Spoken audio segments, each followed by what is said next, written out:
Good morning everyone. Hindi mo tayo nagpakain sa ating mga breeder. Ito yung ating mga breeder na Rhode Island Red. Kasing nasa dulo, yun, Decal Brown yan. Sinama na natin dito. Siguro mga isang taon na sila dito magkakasama. Tapos itong tatlong Rhode Island, production type yan. Tapos itong rooster ko, vintage line. So ngayong umaga nagpurga tayo. Hindi mo natin sila pinakain kasi ngayong purpose natin makapurga sila kasi medyo matagal na rin, matagal-tagal na rin na hindi natin sila napurga. Then ang pag-itlog nila at the same time hindi rin maganda yung medyo tawag ito, di tuloy-tuloy pag-itlog na nila. Hindi ko alam kung dahil ba sa tawag dyan 2 years sila sa akin kaya medyo humina na yung pag-itlog. Pero still nagpurga tayo. Ito yung gamit natin pampurga always kahit yung mga sisi pa sila. Castanero Plus. Meron pa tong tira, nilagay lang natin dito yung iba. Kalahati nito nilagay natin dito sa 1.5 na lagay ng coke. So yan, kasi nakaraan napansin ko parang halos 2 linggo, 4 lang itlog hindi na nasundan yun. Magdadalawang linggo hindi na nasundan. So kaya pupurga tayo kasi kailangan purgahin para kahit paano makondisyon yung ating mga breeder. At the same time nakakasagabal din sa pag-itlog kung may bulate sila sa kanilang bituka. Ayan. So itong pagpupurga natin, bali mangyayari nito pag naubos to, galagay ulit tayo yung kalahati nito. Then hapon na natin sila papakainin ng GMP3. So yun yung ating ipapakain. Mamudi yung lalaki. So yun yung ating ginagawa ngayon. Tapos dun sa gilid nagpurga rin tayo. Hindi makulimlim. Tarin natin ngayon matapos itong ating ginagawa pag-welding. So kailangan natin lagi magpurga, lalo na kung sa stage na wala ng pagkapisa sa month old. Ayun, gamit pa rin natin itong mahiwagang Castanero Plus. Pero nakaraan ang purga natin doon yung brand ng Pacquiao. So ito yung ating mga F1 na manok, Rhode Island White Cross, White Leghorn. Tapos itong dalawang Rhode Island show type. Yan, dun. Ito nyo. Yan. 5 liters yan. Isang ganito. 5 liters o 3 liters. Yan. Inubos natin dun. So mamaya, ito na sila yun. So lalaki na. Tapos yun din, mamaya na rin natin sila papakainin. Gutom na. Kasi yung Decal Brown na cross na white, Decal Brown cross Rhode Island, malaki na 3 months na. Baka pakawalan na natin yan. Siyempre ito mga to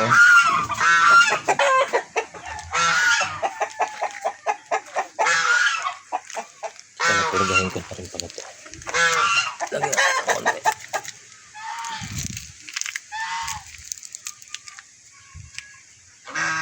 Ito naman magaling na siya. Cross to no, Rhode Island Red cross sa Decal Brown. Ito yung lumabas pero makikita nyo sa katawan may mga pula-pula. Tapos ito Melsim Black, may sa Texas na manok, babae yan.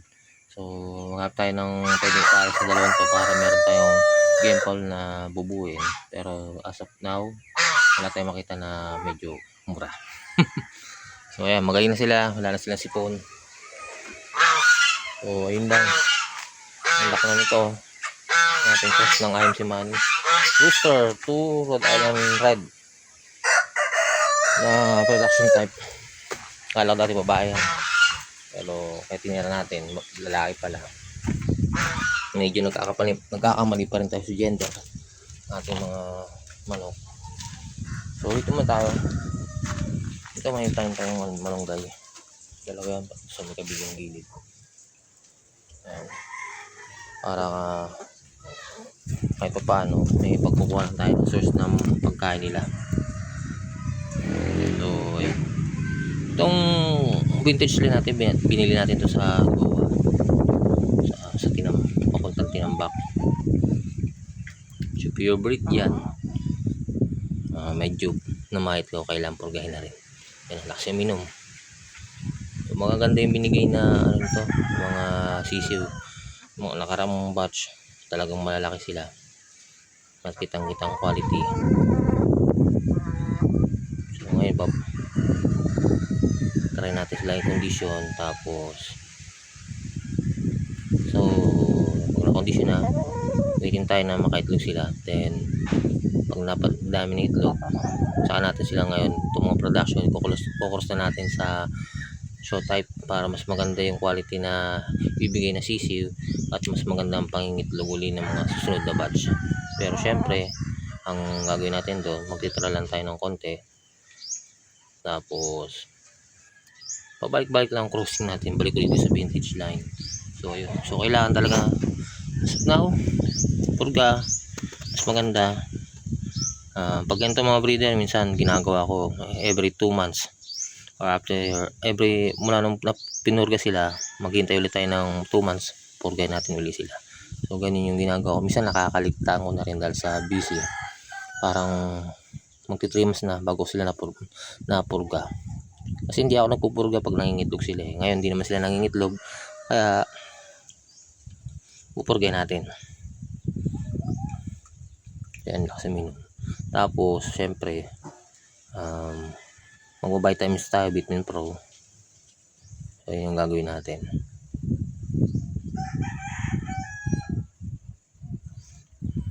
So kumakain ng oregano din yun. So maganda rin na meron tayong mga oregano, lalo ngayon sa panahon na ang panahon naiinit, tapos ulan, lalo na susunod ng mga buwan. Ito oregano yan ang nakain lang. Sinanay na natin na kahit paano binibigyan natin sila ng oregano, diba, lakas. So maganda rin ito sa kanila, para sa kanilang immune system, hindi sila magkasakit o sipunin. So kailangan may oregano na rin kayong tanim, whether yan ay native or heritage. Kailangan pakainin din natin sila ng mga gantong yan, yung mga malalaki lang. Marami binigyan na natin yan, dami, puro oregano. Is good, diba?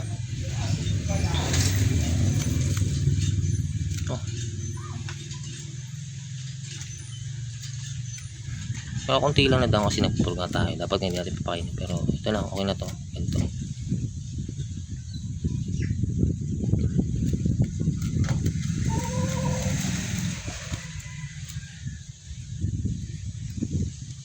Medyo may sipon ng konti, pero malakas yan kasi naka-oregano yan.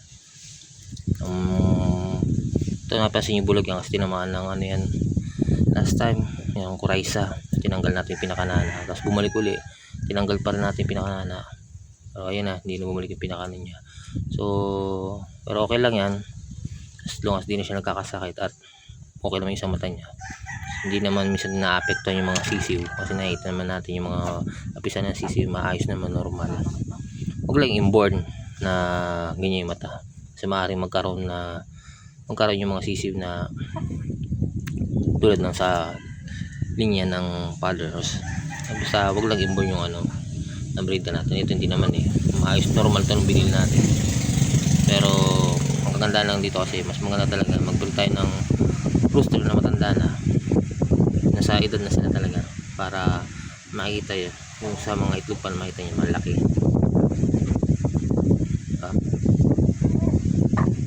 Dati wala tayong rooster, medium size, kaya nakakapag-produce na ng large size. So ayun, so hindi pong kakalimutan i-share at subscribe, at i-follow na rin po ang aming Facebook page, Mark and Hazel. Backyard Farm. So ayun na po, maraming salamat.